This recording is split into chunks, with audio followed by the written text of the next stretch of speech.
एक महत्त्वाची बातमी समोर येते। कुख्यात गुंड अरुण गवळीच्या दोन्ही मुली करोडपती आहेत। प्रतिज्ञापत्रातून उमेदवारांच्या मालमत्तेची माहिती उघड झाली आहे। गीता आणि योगिता गवळी सध्या मनपा निवडणुकीच्या रिंगणात आहेत। अंडरवर्ल्ड डॉन अरुण गवळी याच्या दोन्ही मुली गीता आणि योगिता या निवडणुकीच्या मैदानात उतरलेल्या आहेत। त्यांनी दाखल केलेल्या प्रतिज्ञापत्रानुसार दोघी बहिणी कोट्याधीश असल्याचं स्पष्ट झालंय।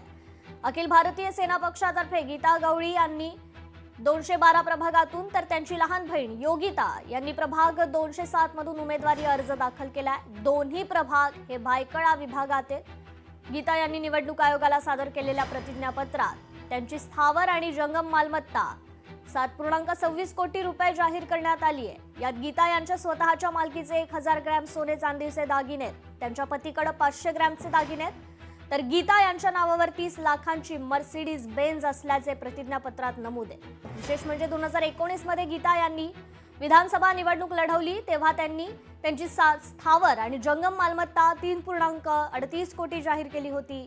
यावरून गेल्या 6 वर्षात त्यांची संपत्ती दुपटीनं वाढल्याचं स्पष्ट झालंय। तर योगिता यांची जंगम आणि स्थावर मालमत्ता 3.65 कोटी रुपये जाहीर करण्यात आली आहे। त्यात 750 ग्रॅम दागिने आणि त्यांच्या पतीच्या नावावर एक BMW कार आणि 250 ग्रॅम दागिने असल्याचं नमूद आहे।